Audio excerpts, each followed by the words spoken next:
Okay, well, I'm just going to say hello and then welcome everybody. Just want to welcome you to this RIBA event, very graciously hosted by the RIBA. Welcome to, this is our fourth tutor symposium talk, and what we've done is we've gathered some of the fantastic thinking and resources and people on the RIBA studio to give a sense of some of the research they're working on and some of the methods for teaching. And so we welcome today two superb and fantastic human beings who share their mind, their heart, their passion as teachers, as tutors on our program. So if you would like to introduce yourselves, Darren and Declan, please do so. Thank you. Thank you, Joe. Hello. Thank you, Maria. Yeah, my name is Declan Molloy. I'm a chartered architect and I'm also tutor on RIBA Studio and Brooks undergrad and postgrad courses. My name is Darren Stacey. I'm also a practicing architect and a tutor on the RIBA Studio course. Yeah, I'm over to you, Declan. Okay. Yeah, Maria asked us some months ago at this stage to think about maybe a title for a project, and through our discussions we were talking about this idea of practice and project. So I'm just going to go into full screen mode. I'm basically going to present two projects, about just over 30 slides. But before I do, one thing I would like to do is just define, in one sense, what it might mean to have practice and to have a project. So I'm very interested in people like Peter Eisenman, who would describe a project as something that you as an architect get to define the world around you, whereas a practice is where the world around you gets to define what you do. And on that basis, I would like to talk about this first project, which was part of a master's thesis under a theme called Houses of Enchantment. It was an interesting sort of project in that I was tutored by David Green and Andrew Holmes. There's three parts to this project. One where for quite a few months I struggled with what the idea of my project was until I came across a very interesting article about materials and performance.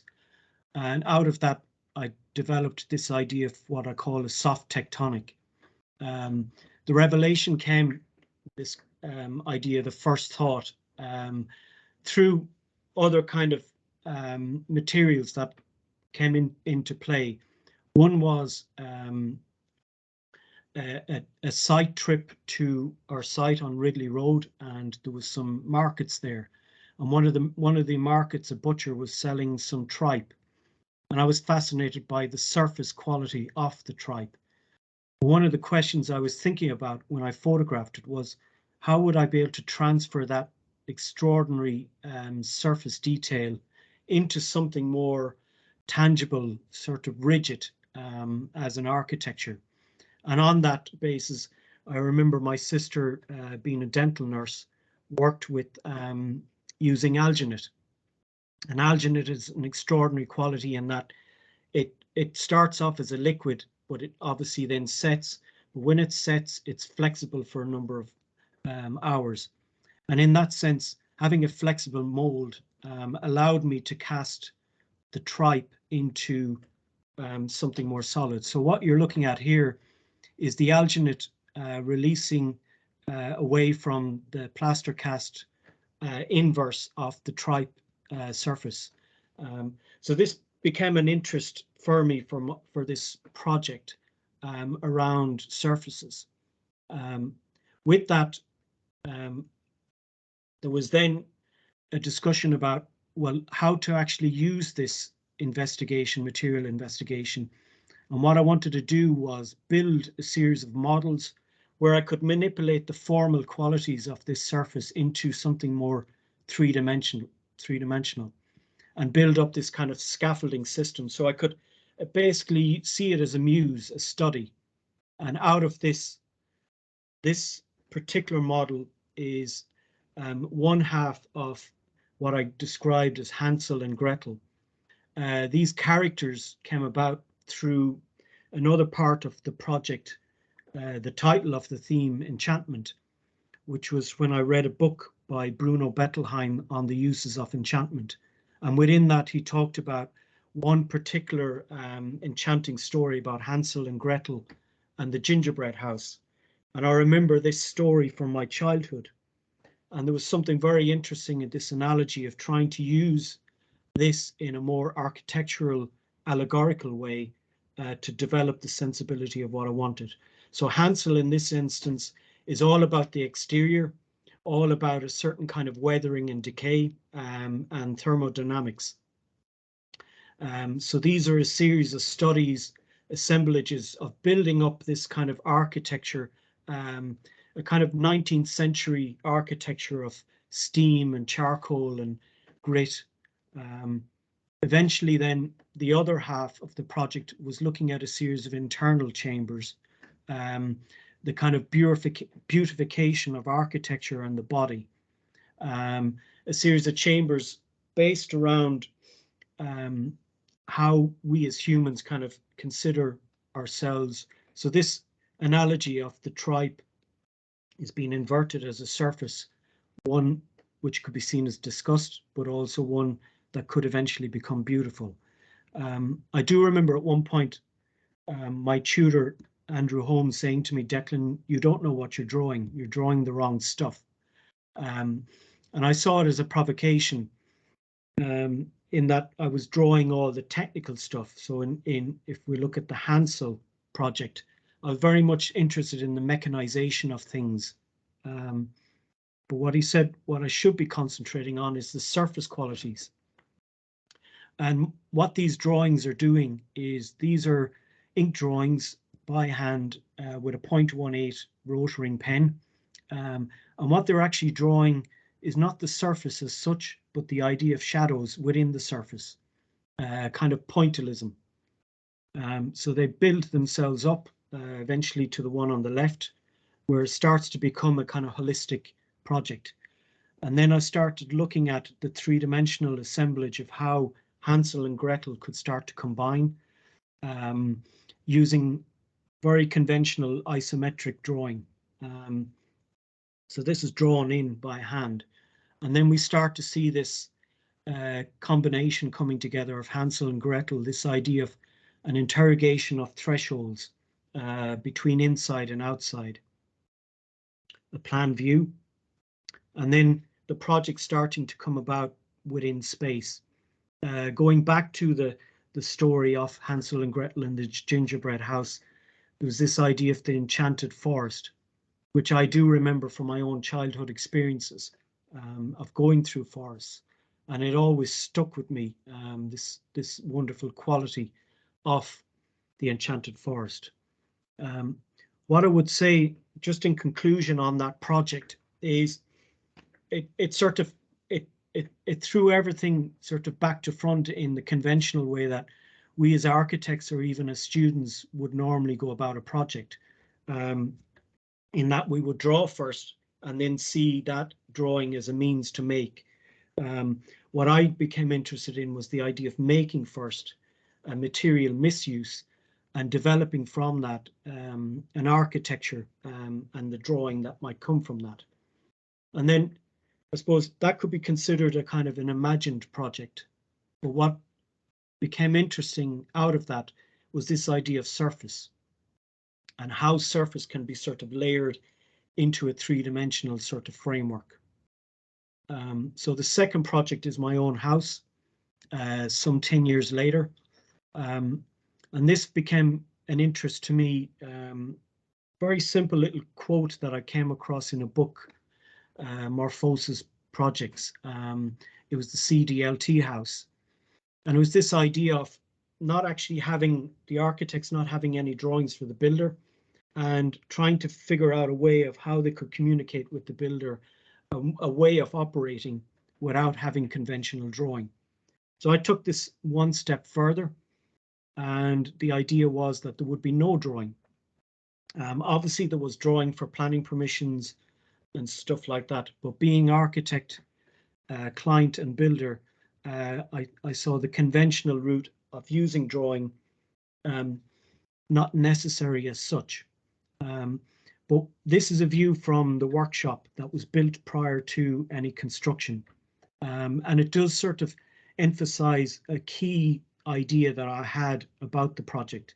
This idea of a view, an ever-changing view that would be constructed over time, and the idea of view being a kind of iterative, critical model to develop something from the inside to the outside. And obviously there's certain constraints within planning about what you can do it as an iterative model. Just a bit of context. I'm in Galway, west coast of Ireland, Atlantic Ocean, Aran Islands, and just up here on the mouth of River Corrib, you have Menlo Village. This is a view at the bottom of Loch Corrib. Menlo Village is quite a unique kind of morphology going back 500 years. I won't get into it now, but it has a very kind of organic, what we call a clochon, this kind of organic clustering around roads. And growing up in this village, it really had a strong impression on me about a certain kind of architecture.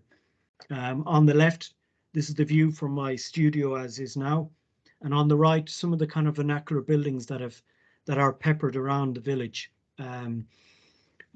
What I like to look at them is not necessarily in the kind of vernacular sense of traditional building, but in a more contemporary way of material. If I think of someone like Jeremy Till's essay, "The Future is Hairy," this idea of materiality becoming a very textural quality. So this is the site. And as I said, there's no drawings, but there was a rule-based system set up, one about geometry for the plan and one about section for datums. It just so happens this shadow line from my parents' house actually sort of demonstrates in a very crude way the layout of the house. So one idea was that it would slant back and then create a 90-degree angle. So along the ridge line, this would create a diagonal to the back, and that's the basic geometric rule for the house. So here's the setup. In terms of setting out, using two very conventional systems, the plumb bob and the level. And that's basically what set up all the rules for building the house. Here's the foundation. So you can start to see this is the front. Here's the diagonal. So this is the right angle. This crosses over at an intersection, and that creates the back end and cross here. What it starts to do is create a kind of interesting relationship between the ground and the roof. And what we see here is a setup of the datums that I have for the project in section. So as I was building, these were rotated upwards and became the project. And this then is the timber frame. The front of the house is more conventional in terms of its pitch. Within the pitch line, the ridge carries diagonally across and back down, and this creates an interesting sort of wedge roof on the side gable. These again are the datum lines, the kind of interior views of, it's basically effectively one big room, front space and a back space with a mezzanine over on top. And then around the other side, the architecture starts to sort of, if you like, break down in a way that I start to kind of cut out from this upper wedge a series of other wedges to allow light in from both sides, from the west side and from the south side. So it's a very kind of durational project in that it wants to use light, but because of the restrictions both sides of me for privacy, I had to figure out another lighting strategy for bringing light into the various spaces. So here you can start to see the cladding going up. So light coming in eventually in through here and in through here around the back. One other aspect was building this house myself. I built everything, and that includes the windows. skylights, all made from recycled teak. So here's the process of making an assembly and final assembly into the ridge line. Side elevation, and then showing the kind of plinth line with the teak window and some Sosuji ban cladding that's going to go in. Front elevation. So instead of having a normal concrete sill, I decided to cast a concrete sill, which was also a trough. So effectively this will collect all the water. This concrete actually was all came from overspill, if you like, from other projects, having to know a guy that runs a concrete mixer, but I won't get into that now in terms of construction waste. So this is effectively waste from other projects that was very useful. Here's an interior view. So the logic of that diagonal line also manifests itself within the interior and creates these kind of obscure kind of diagonal lines. Here's the space to the rear with a vaulted ceiling. Here's it sort of starting to come around. So these right angle triangles start to play themselves out as cutouts within the voided spaces. And then I did say at the beginning there was no drawings, but I did, as I was making the project, I would also draw things full scale one-to-one and test them out on the walls themselves. So here's a prototype of how the staircase will actually be fixed to the walls and effectively be suspended. Within that, there was also model iterations at 1:20 and drawings at 1:20 to test out certain ideas as I went along before I actually made the project. Okay, hopefully everyone can see that. Yeah. Yes. Okay, so what I'd like to talk today is this idea of, it's a slightly different talk. I'm really going to be talking about an approach to tutoring and the sort of the work that I've been doing with my students. So I've been working on this program for about 4, maybe 5 years. I've had 8 students. I tend to have between 3 and 4 students at any particular time. That's sort of being a sort of a healthy number. That means that I can get round to everyone and give everyone the attention that they need.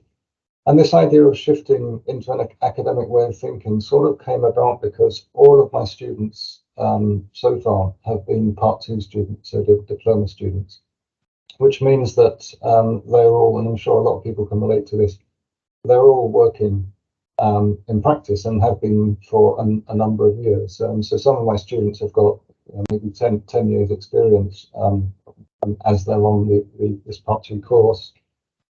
Which means that they have developed some very, very good professional ways of working that aren't necessarily the skills that they need to get back into an academic way of thinking. And before COVID, all of the tutorials that I did were in students' offices. So I would arrive there at 5:30 or 6 o'clock in the evening. They would have been working all day. They would literally leave their desks to come into a meeting room and have a tutorial with me.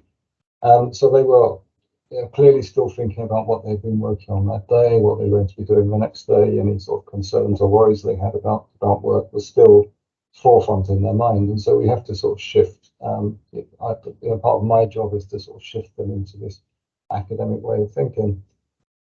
So what I'm going to talk through today is, here we go.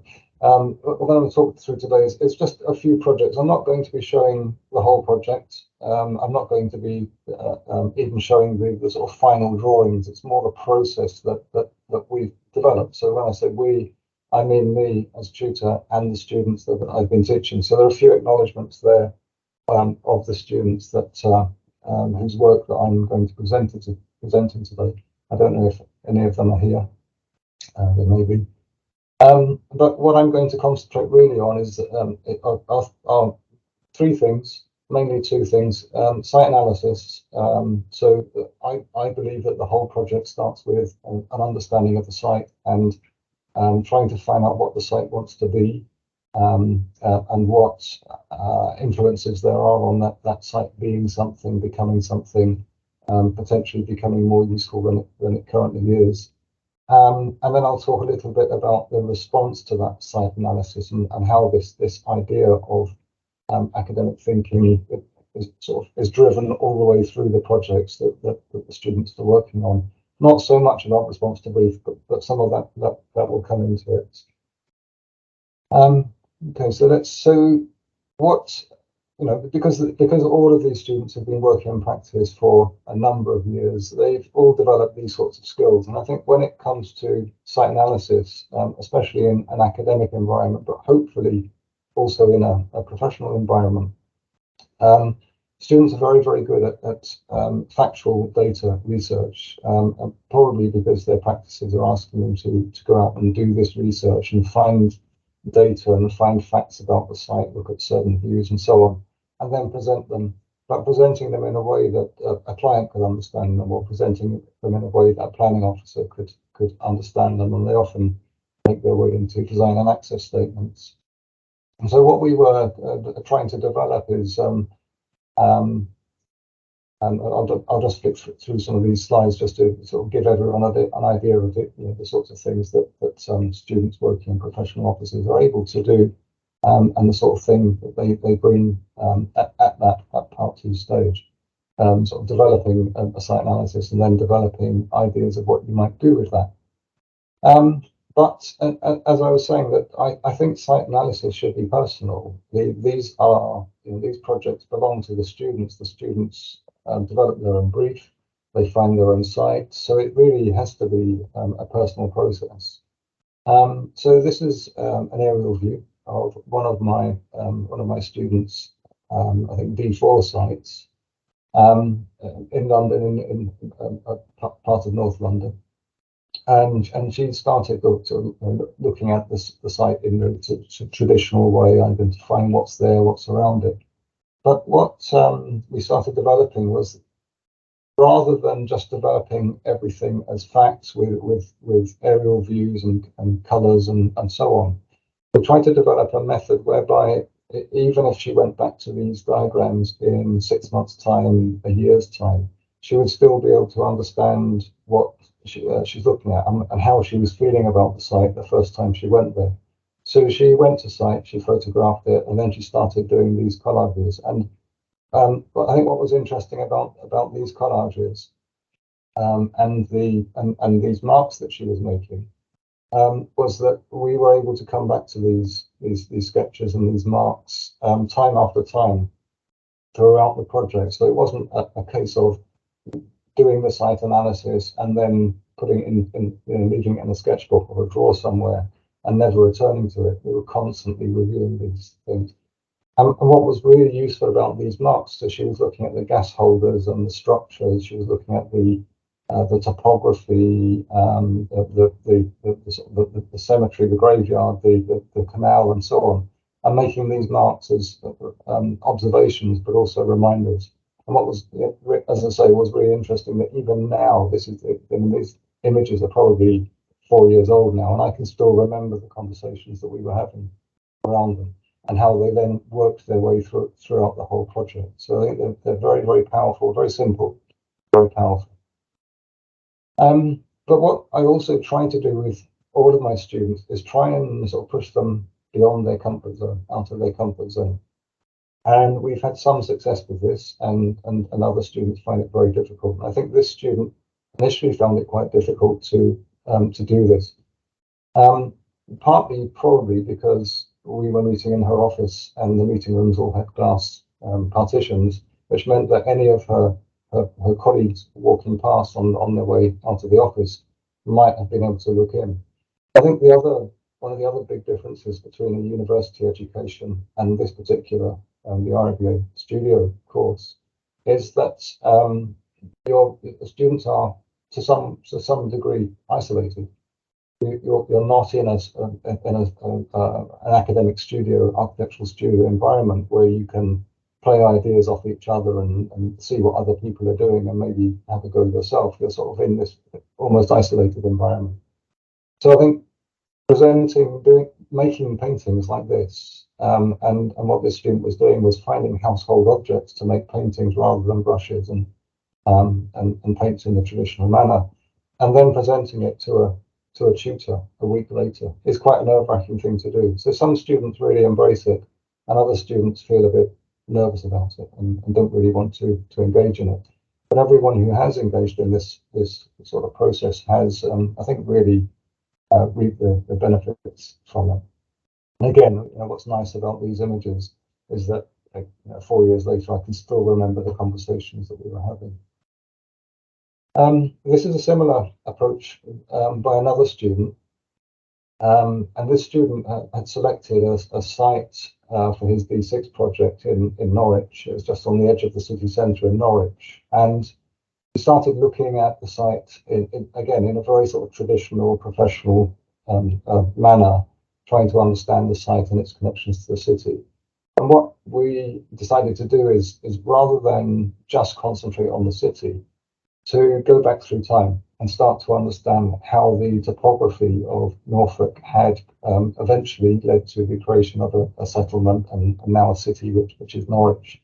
So he went out, and I think he went out and sketched and photographed, and then came back and made these paintings. But he didn't use brushes and paints again in the traditional way. He found pieces of grass and plants and even mud and soil that he mixed up with the paint to make these paintings. And I think we were both quite surprised with what we found. I mean, I'm a Londoner. I don't. I go to Norfolk as a tourist. But we were finding things in the topography through these making of these marks in these paintings that, I mean, I certainly didn't know existed. And when it came to understanding this topography and applying it to the site itself, we used a similar methods. So again, finding things, painting things, making things out of things that he'd found on the site, and then making these abstract images with it. And I think this particular student, I think, really embraced this process of just exploring and experimentation, and that then went all the way through the project. So these couple of images were very similar images, but looking more at the site. And then he was overlaying some of the images with Photoshop and just exploring that relationship between the urban environment and the topography that was under the ground, under the buildings. And I think he started to quite enjoy it, and started when it came to actually looking at the site again. Revisiting the site, he was finding, I mean, this model cost him nothing. It was made out of pieces of wood that were around his studio, and he put them together to represent the site, but in a way that he could then reconnect with the city and understand, by going up through staircases and walkways, up through the buildings, up through the site, what potential views and visual connections there were with the city centre itself, and how we could reconnect this site, restitch it back into the city through movement and through these visual clues. But because the model had cost him nothing to build, he didn't mind deconstructing it and breaking it apart. So he started as he was taking it apart, he started to realize which parts of the site were important and to be retained, and which parts of the site were not so important and could be removed and repurposed or restructured. And then he took that model and laid over it this mesh. And this is a sort of a recurring theme. We'll see other images in a couple of minutes that are very similar to this. But just by using the mesh, he was able to mold it and keep changing it and photographing it and then changing it again, and kept asking himself questions about the site. Again, everything going back to these visual connections with the city and the movement around the site, and the potential for physical connections back into the city. So he was able to carve valleys and ridges into this. And this very much came from that initial mark making that he did by going out and painting the site with objects that he had found. And this really did start to mold his project. And when he then started developing the architecture, developing these residential blocks that he was interested in creating, he carried on with this process. like I say, all the way through. So he kept, just using these bits of timber that he'd found, and was able to sort of pull them apart and not be too precious about them as as non-expensive modern materials. And then that process of considering the site, considering this idea of what density might mean in a place like Norwich, as opposed to someone like London, but then keep applying it to the site, and everything going back to those initial abstract sketches that we've made. And this student had a very different approach, and was probably didn't embrace the sort of messy concept that I was quite interested in developing with some students. But what this student was interested in was, through her own experience and through her dissertation, was the idea of the favela or the slum, and how an architecture without architects might influence us as architects or as trainee architects. So what she did, trying to sort of embrace this idea of concept and abstraction, was she developed a little game. And the game was based around these rules that sort of a very few rules, but a very sort of simple set of rules, whereby a cube could represent a living room or a bedroom, a living space, but it could be expanded upwards or sideways in any configuration that it wanted to, but it always had to retain a connection to the outside. So it would either connect to a street, or it would connect to a little garden or an amenity space. And then as the cubes were then placed next to each other, those rules had to be maintained. And it started off as a very sort of ordered exercise, but very soon I think she sort of realized that it couldn't necessarily be as ordered as she thought it might be. And this abstraction started happening, and within that abstraction, spaces started to emerge. And then as the project progressed, those spaces became communal spaces. So her project was about ex-offenders having somewhere to go to, and to learn trades and to learn social skills and rehabilitate. So these rules, which started off as something that you might consider being quite ordered, eventually started to fragment, and the whole project started to fragment, and it started to tie into the city fabric, to the urban fabric. So it started to connect what started off as what might have been seen as a wall, a fortress in the city, started to break down through this gameplay, this game that she had created, and it became really interesting. We had these sort of quite large communal spaces, and then very small private spaces that were shared between little communities of 4 or 5 people. They were then able to look after each other and nurture each other. In terms of the form of the building, she's then started questioning what the form of the building should be in this part of the city. And she, a bit like the previous student who used the aluminium mesh to mold the form, she did the same with these pieces of tissue paper, and then using her camera to get down into the model and ask questions about what the form of the building should be and how it should relate to the existing urban fabric. And she can make these pieces of paper very small, or she could pull them apart and make them very big, and just kept working through this process of form finding in this way, very similar. And this student as well, again, probably didn't embrace the sort of the messy abstract that I talked about, but still through model making, he was able to, he was working with an existing building by the canal, and he was starting to ask questions about which parts of the building would be useful and should be retained, and which parts were no longer useful or just weak additions and could be removed. And bringing in these sort of the movement framework, understanding how people might move around the building, through the building, into the building, but also what visual connections there might be.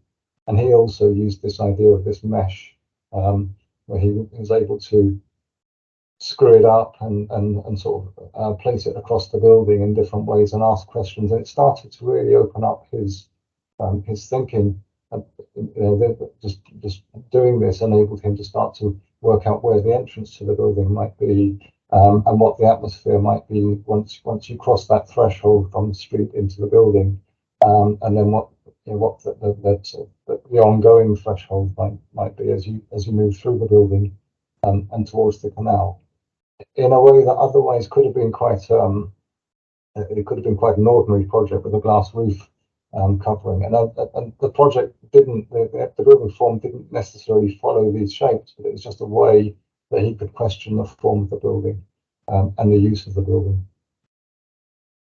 I'm just going to have a look at time. I realise I'll probably need to move on quickly. I'll probably finish with this student. Now, this was an interesting project. He wanted to develop a project around the idea of sleep and insomnia. And it was a centre that where people would go and understand their insomnia and maybe cure their insomnia. But it was also a place where people could go and embrace their insomnia. One of the things that he read about was this idea that one of the worst things you can do if you are insomniac is to lie in bed trying to get to sleep. And actually, if you get up and do something for 15 minutes, then you might start to sort of deal with that condition. And he was influenced by the painting on the left-hand side, which is by Leon Spilett, and he started developing these, or going on these 15-minute walks at night time through the city. And what he noticed was that at night time the buildings and the details disappear.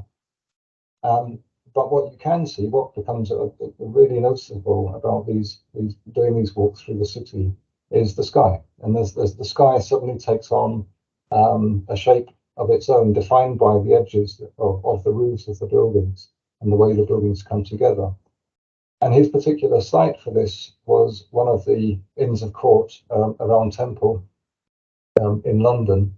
And he noticed that there was nowhere that you could stand back and really appreciate the architecture of the buildings.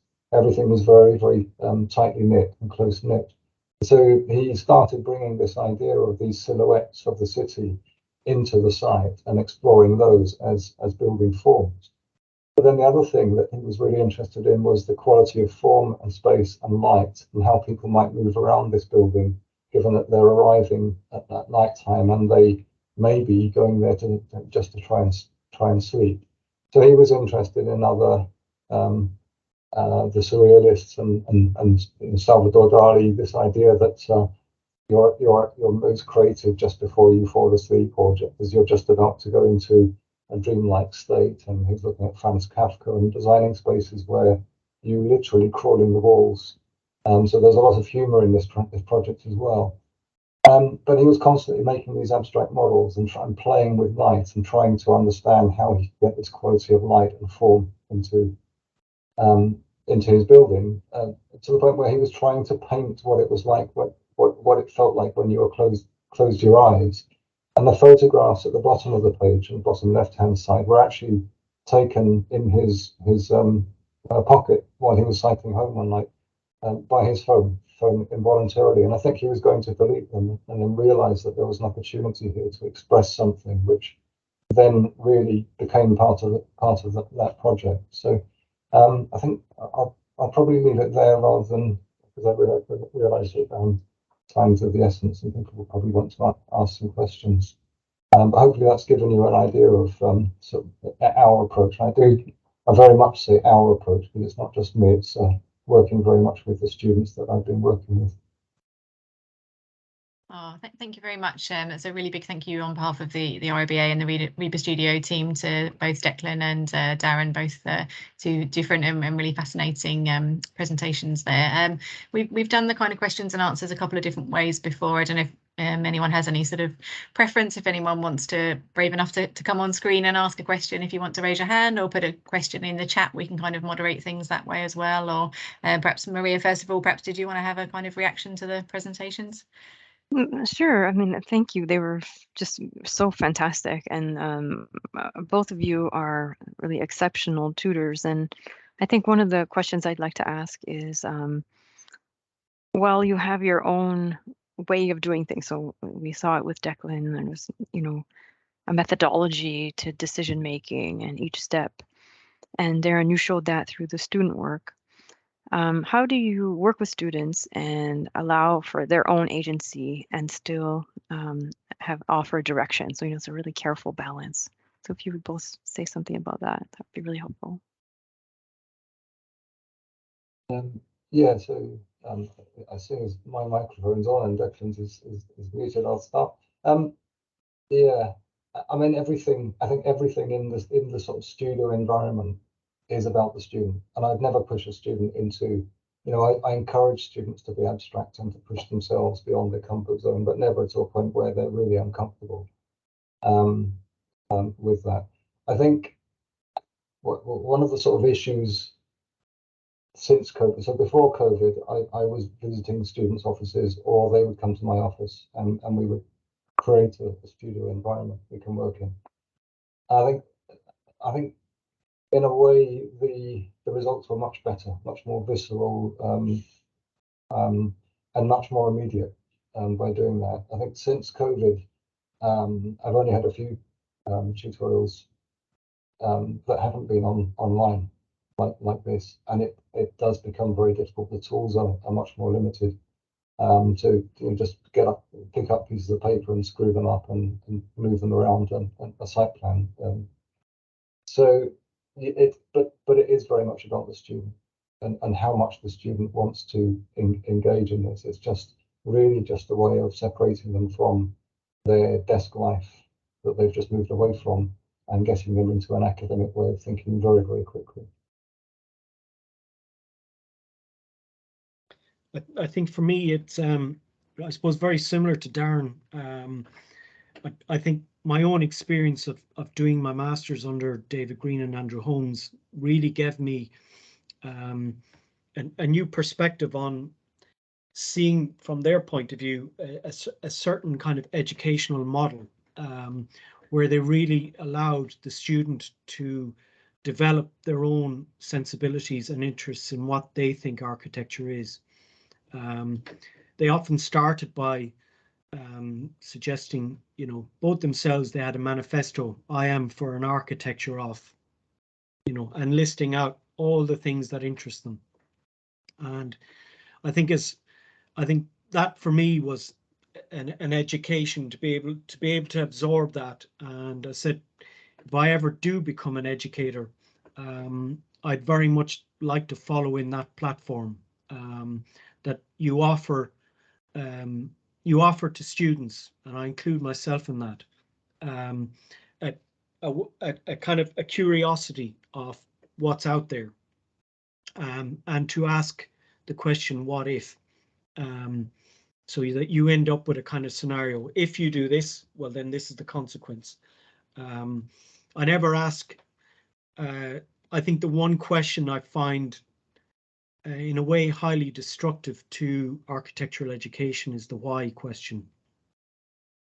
I think asking why, you just have to go on to YouTube, and Richard Feynman, the eminent physician, will explain why you don't answer the why question. Every other question, I think, to me, has something out of it that is extraordinary. How, where, who, when. You can really get a sense of what a project can become.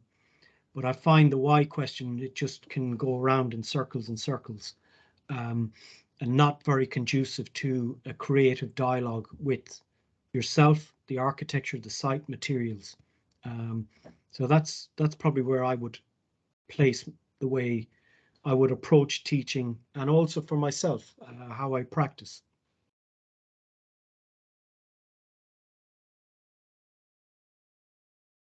I've got a question, Maria. Can you hear me? Yeah. So, but both Darren in particular kind of flagged up this tension, this kind of comfort that students can sometimes have with their kind of academic projects in the context of their professional practice and professional work. And I'm wondering, Declan, in your case, the fact that you come from a background as a technologist, in some ways, you came from this role of making architecture work, and sort of supporting architecture in as a technologist. Do you think something like the project that you're doing now, the house you're making, which in some ways is, you know, is a very kind of practical, pragmatic project. You know, you're using off-the-shelf materials, you're using waste concrete from the construction industry, you're using quite kind of well-known unnovel materials in a very novel way. Do you think what you're doing in some ways is a critique of the relationship between technology, what technologists do, people who make buildings, and kind of how architecture is designed in some ways? Do you think your autobiographical story makes that type of project, the house that you're making, actually a really interesting project? Yeah, I mean, as you rightly point out, I before I ever studied architecture, I was a technologist first, and even done construction studies before that as well. I think I didn't get into it, but the subtext to the project, my real project, was a critical examination of how we as architects and how builders, in a sense, in a conventional, traditional way, kind of default to very comfortable technical detailing. And it was a re-examination of all those kind of things. So, for instance, I mentioned at the beginning, the sill detail, the concrete sill, which became a trough. Every single detail in that project, how things come together. So I mentioned about surfaces from the first project. All surfaces in architecture need, in some way, a discipline of how they're going to come together, meet or not meet. And that, to me, is the ultimate discipline of architecture and technology, that it comes down to that. And I think that's what the project was all about. I didn't get into it in a lot of detail. There was actually a substantial amount of technical detailing that I would work out in advance of actually physically doing it and testing it and retesting it before I physically met it. Because once I met it, that was it. It was done. There's no eraser. You can't keep going back on things you're doing. So it was very intellectually and physically very testing in that sense of, you know, being this autobiographical thing that also wanted to test and critique conventional detailing.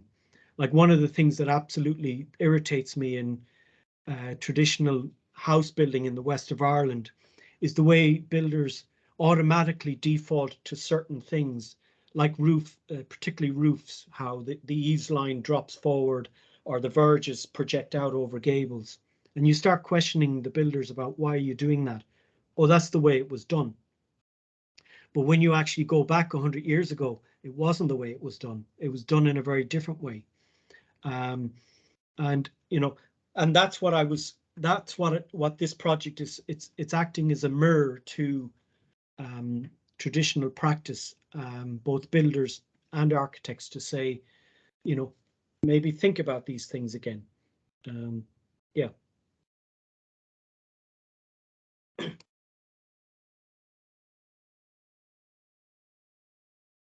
Great. James, did you have a question? You're appearing? No? Okay. Just showing that I was here. Okay. And if anybody else wants to offer a chat, or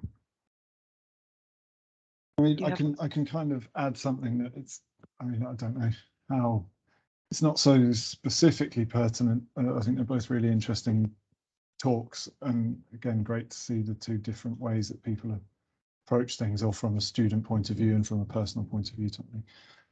But one of the things, I'm probably speaking to current experience quite largely, is that and probably more aimed at Darren and the way that he works with his students and the different model making ideas, or how to approach those things. That was really useful for me currently. But I tend to, or I certainly am currently experiencing, kind of slightly creative writer's block, where I've got a concept, I've got ideas, I've got, you know, probably too many ideas to ever put into one project in a useful way. None of them all surface level, all, oh, I want to do this, I want to do a bit of this, and oh, I like this thing about the site, oh, I like that. And, you know, I mean, currently, well, Maria's seen my sketchbooks before, but, you know, they don't tend to have a particularly clear thread through them until the late stages of a project. And yeah, I was wondering, do you have any kind of tips? I mean, the models kind of do that. So maybe I'm just extending the conversation rather than asking a specific question. But, you know, when you hit that kind of point, you know, I've got the history of the site, I've got the local layout, I've got materials, I've got technological ideas and precedents that I want to follow, but I still kind of, none of it's falling into place quite for me. And I know that's a massive question to ask, and, you know, that should probably go to my tutors, but Yeah. they're probably sick of hearing it. I mean, I think there's no one answer to that question. I mean, what I think I try and get my students to do is, like I said, personalize the site analysis. Really, it's got to be about it's got to be your experience, not anyone else's. You can bring other people's experience into it if they're there to tell you. It's got to be your experience. But those diagrams that sort of, well, most of the students were doing right at the beginning were, if you had to come back to a drawing, painting 6 months later, would you remember how you felt? And that's what I'm trying to encourage through those initial paintings, models, whatever they are. Because you do get, you know, we all have 100 ideas, and we get to a point where we've forgotten what the first idea was, or what the thread was. And I think just having that to go back to, just that one image that you pin up above your computer screen, it can sometimes just be the thing that jars you back into, I remember why I'm doing this. I remember where the thread is. But like I say, it all depends on so many things that there's no single answer to that, really. I hope that helps. I wasn't expecting a panacea, but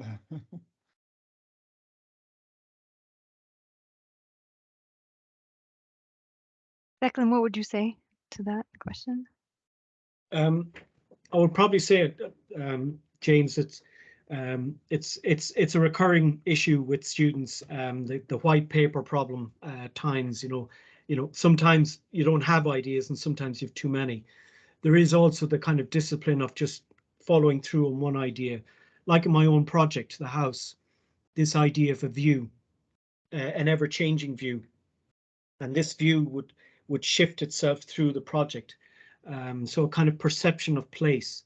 But tangential to that was this interest in geometry, how you might draw an architecture in plan and section. So that I never saw things as a linear process. It's often better to actually work things in overlaps. And another way of maybe working is on opposite ends of the scale, you know, from the site scale 1 to 1000 right up to the scale of 1 to 1 of a materials sensibility, how you might start thinking how they might come together. And that can often lead to interesting ideas emerging. But ultimately then it's about, you know, if there's too many ideas, you've got to kind of just edit and just follow through on one and say, I'm going to go with this. My hunch tells me it's this, and it's just rigor of just following through on it. You know, at a certain point, whether you're an architecture student, you have to draw a line in the sand, and you just have to cross that threshold and just go for it. And you just rigorously follow it, like I did with my master's, like I'm doing with my house. And once you fall into that category of an idea, you just follow it through. That's what ultimately we as architects have to do, and we have to convince clients that our ideas are good. You know, it's an expensive mistake otherwise. I think it also comes down to the relationship with the tutor, that if the tutor can say, honestly, that doesn't belong in this project, go back, look at the foundation of the project, that doesn't belong here, it's a good idea, keep it, it's in the sketchbook, keep it for the next one.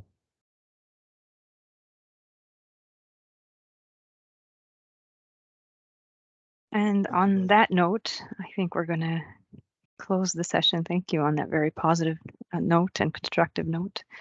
Darren and Declan, thank you so much for taking the time to prepare, to be here, and to continue with your generosity as tutors.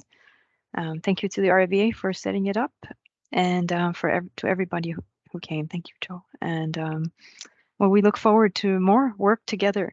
If you'd like to see this video, it will be uploaded onto YouTube under the RIBA Studio YouTube site.